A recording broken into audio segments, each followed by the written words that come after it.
Hey friends, welcome to the Raising Boys and Girls podcast. I'm Sissy Goff. And I'm David Thomas. And I'm Melissa Trevathan. And we're so glad you've joined us for this conversation. Let's dive in.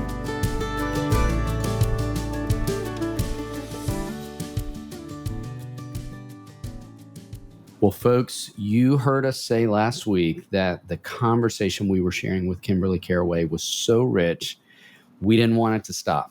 We made a game time decision to extend that episode and make it into 2 parts. So welcome back to part 2 of our conversation with Kimberly Carraway. Just to remind you, Kimberly is a mind, brain, and education specialist who specializes in the integration of cognitive neuroscience in teaching and learning strategies. She holds degrees in cognitive studies and elementary education from Vanderbilt University and in learning and teaching from Harvard University. Kimberly works nationally with schools and educators, bringing usable knowledge and practical cognitive neuroscience applications directly to the classroom. She is the author of Transforming Your Teaching: Practical Classroom Strategies Informed by Cognitive Neuroscience. She directs the Carraway Center for Teaching and Learning in Nashville, Tennessee, and now in Birmingham, Alabama. Enjoy part 2 of our conversation with Kimberly Carraway. Welcome back to part B. I've been thinking, I can't wait to go back and listen to part A and take notes myself, wanting to remember different phrases you're saying. Kimberly, it's so good and so helpful. Well, thank you. I'm so glad that it's so helpful. That it was helpful. Yes. And I'm excited to be back and hopefully offer some more strategies and tips for parents who are needing it. I want to preview something because I was thinking about you came and met with our staff 5 years ago, probably. Yeah, maybe. And Kimberly, I could name sentences you said that day that I still go back to. Oh, that's awesome. And I bet I know what you're about to talk about. I'm going to preview 2 of them that we're going to come back to. You talked a little bit about anxiety. Yes, and you talked about the power of smiling, that you even use popsicle sticks with kids sometimes. Yes. Which we have to circle back to that. And you talked about guacamole. I did talk about guacamole. So we're going to talk about both those things before this episode is over. So get ready for some smiling guacamole. And I'm going to start with our first question for this episode. That is that you have worked with countless kids over the years with learning challenges. Yeah. And you've referenced some things already that are super helpful. But what encouragement or hope would you also want to offer parents of kids who have any kind of learning hurdles? Yes, I think kids with learning differences are my favorite kids to work with for sure. Wow. Because so cool. I love just seeing how the Lord has designed their brain. And I love, looking at what they struggle with and finding ways to accomplish the task that are alternate ways typically than the normal way. A lot of times I talk to parents about how when you're working with a child with learning disabilities, and we're talking about the brain is designed with a functional system to do different tasks. So, there are parts of the brain that are involved when you're reading. And so it's the most proficient way to read. It's the most effective to use these neural pathways, and they're developed as you grow. If you have dyslexia, if you struggle with reading, you oftentimes, when you look at the brain, you are using some of the same structures, but not all of the same structures. And because of that, you're using kind of these secondary systems to help accomplish the goal. And I compare it to highways versus these little county roads. The highway can get you down to Destin, but then also you can take all the county roads to get down to Destin. One is going to get you there faster, and the other one is going to be bumpier and longer, but you're both going to arrive at the same destination. And so with kids with learning disabilities, that's how I look at it. Like, it's going to be a bumpier road. We're going to have to be more creative along the way, and it's going to require more practice and more repetition and maybe take you a little bit longer to get there, but you get there. And so, I mean, I like just starting with that. I would encourage parents that are struggling with that they do get there. They end up okay. They become great adults. They make more money than all the perfectionists. I think that's so true. They are so good at managing life. It's just that the things that we demand in school are really difficult for them. So, in terms of advice, my first piece of advice would be, trust your mother's intuition. So moms, what I see typically, moms even more than dads, have this gut feeling that something's off. Sometimes when you're dealing with younger children and, the teacher says it's fine, but I feel like it's not that okay. And I just recommend that you pursue that. You trust that, you follow that. If there's a little bit of difficulty with something when you are 3 years old, intervene. Get help at that point. I am not a fan of waiting and seeing because the brain changes so easily when you're young. I mean, it is effortless to build new pathways and to change the brain when you're little. And so an hour or 5 hours of intervention with a first grader, might equal 25, 40 hours of intervention when that child's, in 8th grade. Wow. And so financially, it's more worth it. You kind of nip some of these things when they're young. So if you're given advice to wait and see, I would question that advice and just pursue some intervention anyway. And you can just alleviate that problem. It's great. And I think also, I think it's important for parents to really learn what it's like to be dyslexic or to have auditory processing difficulties. I had a woman in my office the other day, and her child has significant auditory processing difficulties. And, as I just explained what that was like for her child, she just had 15 aha moments of, oh, that makes so much sense. Oh, I feel really sorry for her when she's struggling with this. And so I think the more you understand about what really is because of their learning difference, it helps you know how to discipline or how to talk to them. Yes. So there are times that, a 9th grader is just being lazy. And it has nothing to do with ADD. That child is being defiant and lazy. And that type of discipline is going to be different from when a child comes home spent and they have exerted all of their mental energy throughout the day and they don't have those cognitive resources to dive right into homework. And so I encourage parents to really get to know their children in that way. And then I think with learning differences, it is about being creative and thinking outside the box in terms of how to help them. And so usually my first bit of advice is just for the parent to go home and Google. If you're like, I think my kid has ADD, go home and Google, 7-year-old child, attention deficit, and read the checklist and see, is this congruent or is it not? And then if it is, you need to just know that there are so many resources and there are so many things that are going to be able to help that child. And some are medication, but I usually even start without medication. I need to help them build those neural networks to make attention stronger. And so early intervention is the key.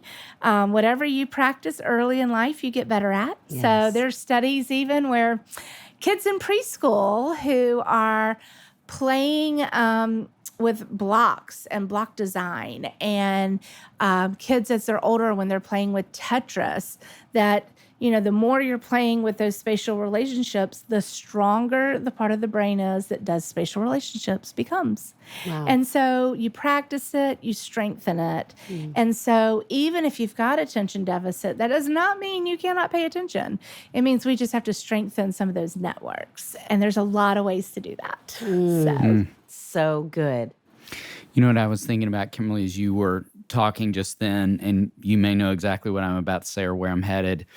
So my wife and Kimberly have had the great pleasure of being a part of a group of learning specialists in our community for decades now, and just this beautiful place you created of support and idea sharing. And one of the things that my wife and her colleagues, and I think a number of folks in that space do, is offer what's called a dyslexia simulation, where parents can come in and go through a series of tasks and look through a lens of how difficult these tasks are to complete if your brain is dyslexic. And my wife has said, we've never offered this that 2/3 of the room haven't left the room crying, of just, they had no idea until I looked through that lens to understand how hard it is to do just these basic tasks. And when I have listened to her talk about that offering, I think that to me is such a picture of the work you do on a daily basis. Like, you're helping walk parents toward this deeper understanding of, this is what it's like for this kid to learn, wherever they fall, whether it's learning hurdles, whether it's perfectionism, like the things that get in the way, and how can we understand that more? How can we develop practices around that? And I just was reminded listening to you talk, I think, wow, that's so the work you're doing in so many different spaces in terms of your offerings. And one of the many reasons we're so grateful for what you do. And on that note, we teach a class together where we put up a slide. It's this great cartoon called Then and Now. Yeah. And it is, you may have seen this as well. It's two parents sitting next to or standing next to their student and the teacher on the other side. And in the then picture, they're looking at the child saying, explain these grades. And in the now picture, they're looking at the teacher and saying, explain these grades. And we share that for a number of reasons. One is, I think, the reminder that Sissy and I in all these years have just never seen as many parents as critical of their kids' teachers. I agree. And even hearing a lot of boys in my office make really negative statements and say, my mom and I both know that she, and evidence of they've had conversations that I wish they hadn't had together, parent and child, about the teachers in that way. And so what would you say are some practical ways that parents can step into supporting their kids' teachers and administrators more? Yes, I would love that question, because I see that so much too. You know, teachers, having been a teacher and working with teachers, you know, they work so hard. They're certainly not teaching because of the money. They're not teaching because of the hours. They are teaching because they, you know, the majority of them are teaching because they love the art of teaching, and they love investing in kids. And they all have different personalities, and some teachers are just naturally easy to work with, and some teachers are not that easy to work with. I mean, that's a reality of what we face, and some teachers have a lot of understanding about learning differences, and some do not, and which is part of the reason I wrote the book, was just to help educate teachers on, you know, this is really what you're dealing with. And but with that being said, you know, I think that I am often encouraging parents to really just assume the best first. Yes. To stand on the side of the teacher, not in neglect of standing on the side of your child, but to assume the best out of that teacher's intentions, or really look past maybe an initial comment and think, you know, why did my child get this grade? Or why did the teacher put this in the report, or the notes that came home, or the email that I received? You know, also, you know, because so much is communicated by text and by email now, so much gets lost in translation. And you miss the tone, you miss the body language. And so, you know, sometimes I will even reread. A student will come in and be upset about an email they received from the teacher, and they're inferring it one particular way. And so sometimes I'll read it in an angry voice, and then I'll read the email out loud in a funny voice or in a kind voice. And part of it is educating the kid on, it could sound like this, or the teacher could have meant it like this, you know, and let's pull apart the pieces of that dialogue or email or whatever and see what parts do we agree with and are true and what parts aren't true or what parts could be true, that you don't think you did this, but maybe you did. And I help parents with that too. I mean, I had a parent in my office this week actually, and we were talking about an email that they had received from a teacher and helping them not jump to the conclusions about this teacher and kind of working through that particular thing. I think that, also it's really, really important as a parent to watch the way you talk about the teachers in front of your children. I mean, the children watch everything. I mean, they're going to develop their mindset and their attitude about different things from watching you. And so if you're using negative adjectives and you're talking about the teacher in a demeaning way, or you're immediately blaming the teacher instead of looking to the child to see what responsibility the child had in the particular scenario, the child's going to mimic that, and they're going to copy that language. And I'm often really encouraging parents to be careful about that. And then, getting to know that teacher.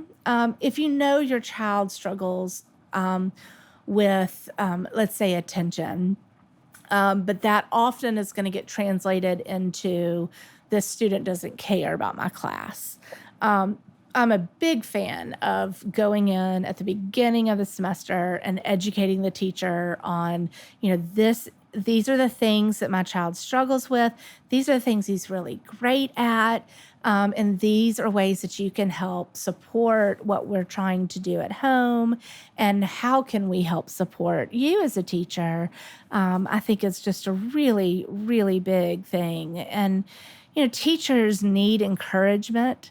They really, I think, are so used to now having to defend themselves that when I am involved in a parent-teacher conference or meeting, I'm always talking with the parent about, let's start this conversation off with what the teacher does really well. And let's compliment the teacher because, she has done these things incredible. And we have a question about this area, but, it's not all or nothing. So in helping them piece apart the parts that are good and helpful and the ones that are maybe frustrating, and then working through it that way, and kind of getting the teacher off the offensive. And, any random text, random email, unsolicited, brownies, literally does make a teacher's day. Yeah. And so I think it's not even when it feels deserved. I mean, the best encouragement you get is usually when it's a random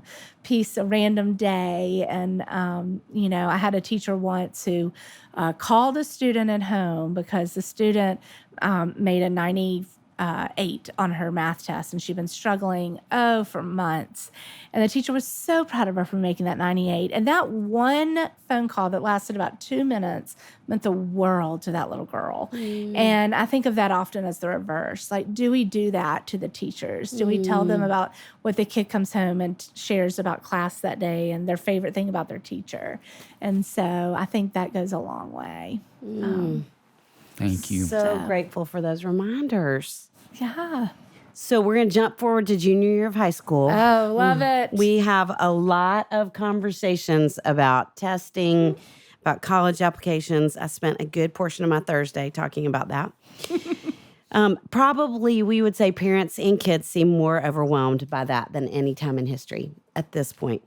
Absolutely. Yeah. I see it all the time. And you have long offered great support to families in this season, ACT, SAT prep support, and lots of other areas. So what recommendations would you have for families in that stretch of time? So I love working with kids on just this college season. There's so much angst. There's so much insecurity. There's 1,000 emotions that are just racing through their minds at all times about, where do I want to go and how do I know where I want to go? And my mom wants me to do this and dad's putting pressure on me to know this and I don't know this yet. And so I love helping to be an additional voice in that process. One of the things that I found to be most helpful is to kind of de-escalate the emotional charge that can be present in these conversations sometimes. The kids are insecure. They feel like they should know, or they should be at a place in knowing where they want to go, and they're not there yet, and they don't know what to do with all of that. And so I really encourage parents to, at the very beginning, really map out a list of deadlines, for the student, and take all of it that's in the head and put it down on paper. And so come up with like a literal checklist. And some of our schools do this really well. And then some of the schools leave it up to the parents to do. And so, I suggest just taking a calendar out and mapping out, by this point in time, I want you to list 5 colleges that you might be interested in. And the only way I want you to decide that is I want you to look online, and I want you to listen to podcasts, and I want you to look at all the classes and read the class descriptions. And, you just spend a few hours doing that and then come up with 5. We may take those off the list later, but right now we're going to keep them on the list and then give them another date to give you 5 more, and kind of give them the freedom to just explore it and see what they like. And then, ask them specific questions. Why do you like Furman over Tennessee? What is it about Furman that you think you're going to like better? And that helps you come up with a plan in terms of where you're going to go visit. I also really encourage parents to have the students look at the Common App essay, the Common App, just the application in general, and then go ahead and download applications for other schools that they might be interested in way early in the process. Because I think a lot of the parents' angst is, I don't even know what this is going to look like. I don't know all that my kid needs to do, and I need to put a lot of pressure on him to get it done, but I haven't even looked at it. And so parents feel insecure about the process as well. And then oftentimes when you sit down with the parent and you go over the Common App and you're like, these are the parts, they're like, oh, okay, that's not that bad. We can just have him do this by next week, and we'll work on this the next 2 weeks. So I've found that to be really, really, really helpful. I also really recommend, when it comes to ACT and SAT prep,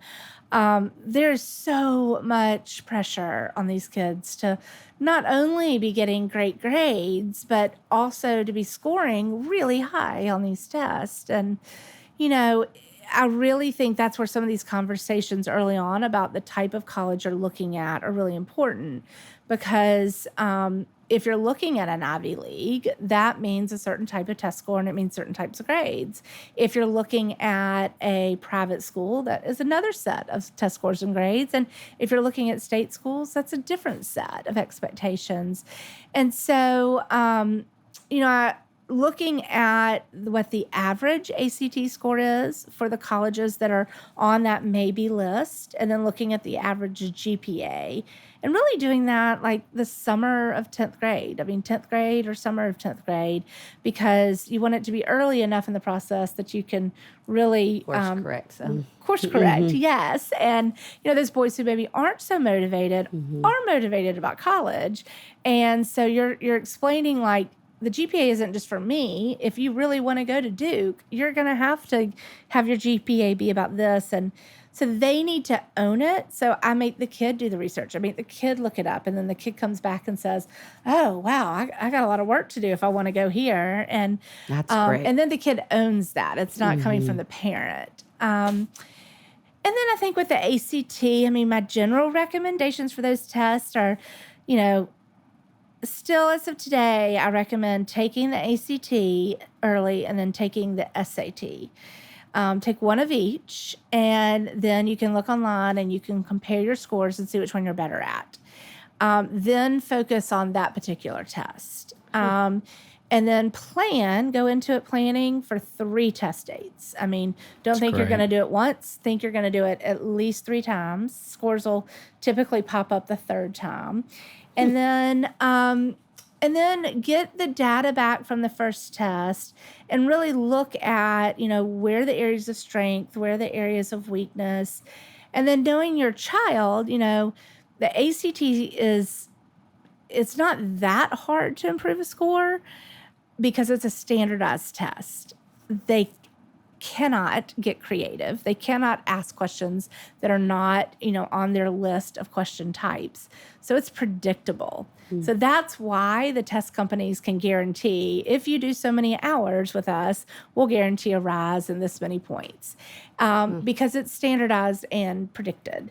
And so you have some kids who are willing to do the work on their own. They'll go home and they'll do the practice test and they'll get in those hours of practice. And then you have other kids who, they're going to be so motivated and they're promised they're going to do it. And then they don't do it. And then they don't do it the next week. And so I think that's when you bring in somebody else to help is if you need specific skill sets or if you need to make sure that the kid is actually doing the practice. And then, it's just one like super practical tip.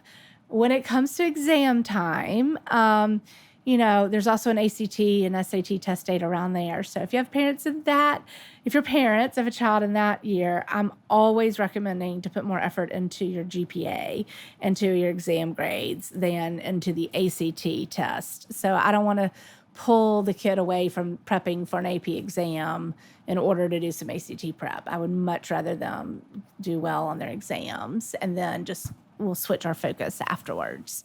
So, Yes. Thank you. Yeah, so that's some of it. Okay, well, speaking of outside help, you offer academic tutoring, homeschool instruction, summer workshops, IC prep, and executive function coaching.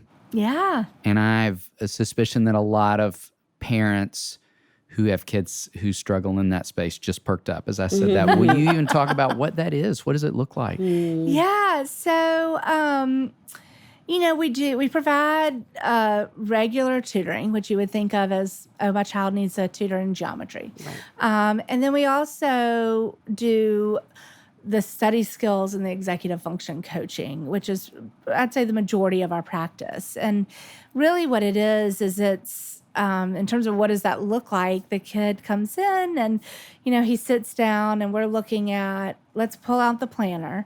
Let's look at the grades. Do you have any missing work? Let's go through your binder. Is everything in the right spot? If not, we're going to organize it. So we're basically making them do the work themselves while we're guiding them through that, and then having them take ownership of that and creating a space to in their week where they know, this is my opportunity to organize this, or this is my opportunity to double check to make sure I've gotten everything turned in. And then what we do is that usually takes, 15 minutes or so to check in on all of that. And then, helping them map out their week and seeing, what assignments do you have? When are they due? How long is it going to take you to complete this? You've got this particular test. How are we going to study for that test? And so my philosophy is that we teach all of these skills through the regular classwork. So there's the research will support that you don't see a lot of transfer if I'm just going to teach a kid how to study for a general science test. You don't see that necessarily translate into them using all those strategies immediately. So you have to tie it to a specific test or specific content. So we're teaching those executive function skills through the regular classwork. So, I may not, I helped a kid the other day on island biomes, which I know nothing about, but he didn't know anything about them either. And so, my job is to teach him, how do we take your textbook? how do we take your notes? How do we organize this information? If I was going to have a test on this, what would I do? When would I do it? And in what form? Is that going to work best for you? And so a lot of that also is helping the kids understand, if they're going to have a test that they're going to have to write the definition for, then they can't study by just matching. So it's also educating them on which study skills to use and when. And then, we also do workshops in the summer. So those summer workshops are opportunities to really dig in and teach some of the things that the teachers expect the kids to know, but they didn't pick up along the way. So we teach a writing workshop, and we teach a critical reading, and then we teach study skills. And because there's such a lack of transfer, we make them bring content that's they've been used to, and we work really hard to make sure that part transfers. And then, over the past several years, we have done a lot of homeschool support. So we're not a homeschool academy or school, but what I describe it as is boutique-style homeschool. So we have some families that are homeschooling their students, but let's say the child is dyslexic and she needs a certain type of intervention. So we'll be the teacher for the language arts and for that intervention. We have other students that have been kicked out of school for some perhaps poor choices they have made, and they need a place to finish their junior year. And so we can then provide that academic instruction. And so we basically just pick and choose the content and help parents decide what they need to teach and then provide that instruction. So we do all sorts of things in those many areas. Things. Yeah. And just as you're talking, I'm reminded so much. I mean, I just don't get to see you nearly as much. Neither of us do as we wish we did. Yeah. And it is so obvious why God chose you for this work. Kimberly, you're so warm and you're so kind, and you say things that feel really important and weighty. And probably, I would imagine there's some parents that maybe feel a little graciously poked during this conversation, but that feels like how you do it. Like, you kind of graciously offer these reminders. Yes. And I'm just so grateful for you, who you are, and the warmth that you bring to this work, and the thank wisdom. And will you tell about the smiles? Oh, yes, for sure. So because we have a lot of perfectionists, because we have a lot of kids with social anxiety or just anxiety in general, and I myself suffer from anxiety, I love working with kids on anxiety and adults on anxiety. And so when I was writing the book, I was researching, what happens to the brain when you get anxious, and then how do we address what's happening so we can reduce that anxiety quickly. And so a short snippet about the brain. So when you get anxious, you have this part of your brain called the amygdala, which I know y'all know a lot about. And it is there to protect you. And it scans the environment really quickly, and it sees if there's anything potentially dangerous. And when the amygdala fires, it releases a bunch of something called cortisol, which is a stress hormone. And so when you have cortisol, a little bit of cortisol is good. Like, you need some because, if something is dangerous, you're going to need that cortisol to help kick you into action and move you away from the fire or the snake or whatever's potentially dangerous. But a lot of cortisol is not helpful. And so when you have a lot of cortisol, it can actually just flood your brain and kind of impair your ability to remember something you really do know.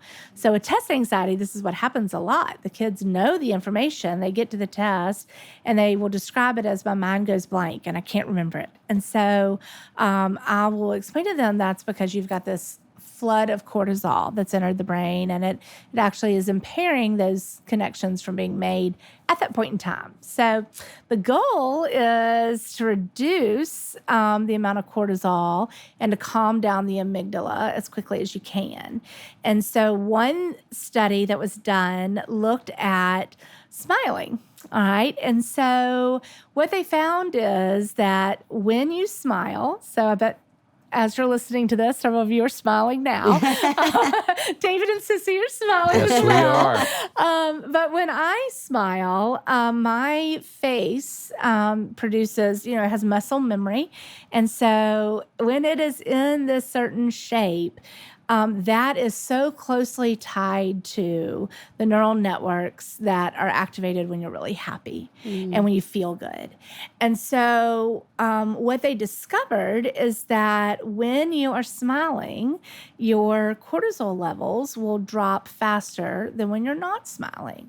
And so part of the research study they did was they had participants come in and they put them in a stressful situation and they measured their cortisol levels before the stressful situation and then after the stressful situation.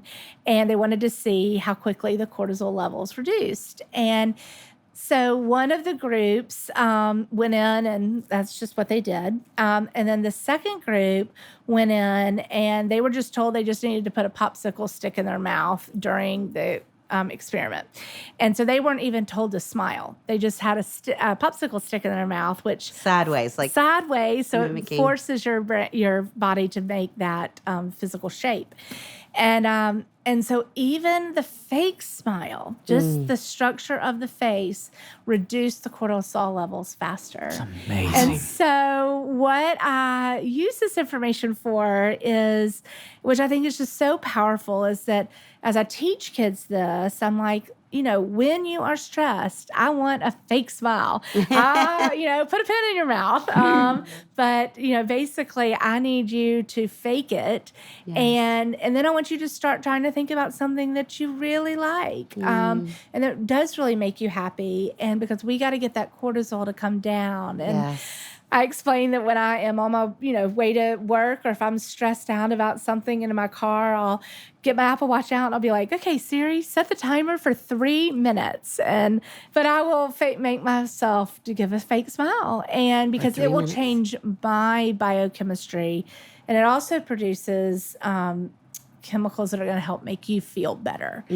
And not only that, but since we're talking to parents, I think even more powerful than that is that you're made with something called mirror neurons. So you've got mirror neurons so that when you look at me and I am smiling and Sissy's looking at me right now, she, in order to interpret my smile, has to activate her smile network, which means my smile can change her brain chemistry. Wow. Which is so powerful.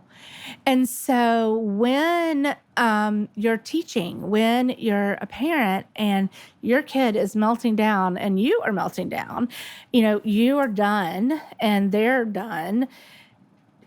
Just remember that you can change that internal system of that child by how you look. Wow. And so even if it's a fake smile, even if you can push your real reaction down for a little bit, but you and your disposition affects the other person chemically. And so, yes, that's what I tell people. Just, fake it, put a pencil in your mouth sideways, and and that'll help reduce that anxiety. Yes. So. Okay, and where folks can find you, you said already. The Carraway Center. CarrawayCenter.com. We have 2 locations. One's in Nashville and one's in Birmingham. So technically you can find us at CarrawayCenterNashville.com and then also CarrawayCenterBirmingham.com. Yes. Kimberly. Okay, we like to end every episode with something fun and food related. Yes. We've got a 2-part question. The first part actually is going to take us back to Sissy wanted you to talk about guacamole. So queso or guac, and then talk specifically about why she mentioned guacamole. Second part of the question is, what's your favorite kind of taco? All right. So definitely guacamole. Favorite guacamole is probably a place in Mexico. That's been where I have, there's a woman who makes this special guacamole when I go on a girls' trip. Wow. And that's my favorite. Reason Sissy mentioned guacamole at the beginning was because when you are also looking at anxiety, what you eat can affect anxiety as well. And so guacamole is made of avocados, and avocados are going to increase your serotonin when you eat them. And so when you have higher levels of serotonin, you are more relaxed, and it affects your mood. So this is why everyone has so much fun at a Mexican restaurant, right? You're eating guacamole. That's right. Feeling better about And I've everything. never not felt better after That's guacamole. for sure. Right. You're having a bad day, go get some guacamole and smile. That's and right. it'll get better right I away. love that. Oh, that's so good. Kimberly. Favorite taco? Yes. I like them plain. I like beef with just cheese. So I'm not choice. super adventurous when it comes to Mexican food, but so I stick with the very plain. That is Maybe a- some sour cream on top. Yes. We support that. Kimberly. Thank you. I Wow. was thinking back to how many stories in my office I have heard about you over the years. Yes. That's I can awesome. go all the way back 20 years ago. I remember sitting with this adorable 11-year-old boy who had some epic meltdowns around homework, and that would create a lot of battles between he and his mom. Yes. And I remember saying to his mom, this is creating too much wear and tear on your relationship. Like, Right. part of having a resilient mindset as a parent is figuring out if something's not working, I need to be open to trying something different. And I want you to Yes. call the Carraway Learning Center, and we're going to figure out how we can outsource some of this Yes. for the sake of you all's relationship. Yes. And I remember that little guy coming in about 3 months later, and he said something I've heard countless boys say after spending time with you. It's one of my favorite things you say to boys. He said, David, Miss Carraway is teaching me how to work smarter and not harder, Yeah. which I love. And then he went on to say, and it used to take me over an hour to do homework. Now, the actual work did not take that long, but the amount of melting down made it take Yes, that long. And then right, some. And he exactly. said, she is helping me figure out how to cut that number in half. Like he got so loud when he reported that. And I said, which is every boy's dream, isn't That it? is Cut your every homework in boy's half. dream. And I Yes. think how That's- many kids and families you have helped figure out a different way. And Thank you. we're just so grateful for what you do. Yes, Well, we are. and likewise, because they need every bit of what y'all do. So it's been so fun to share these clients Yes. together that, you know, where I can help them in one domain and then you're helping them in the other domain. And because they come into my office and say the same thing. They'll be like, well, Miss Goff told me today that I need to do this. Or when I get anxious, she tells me that I need to take a breath. And so I really appreciate your friendship. And You just, too. You It's too, fun to friend. be in the village for a lot of folks together. It is. It is Be part of indeed. that village. Yeah. It is wonderful. Well, thank awesome. you for Thank having me you. today. Thank you. What a treat.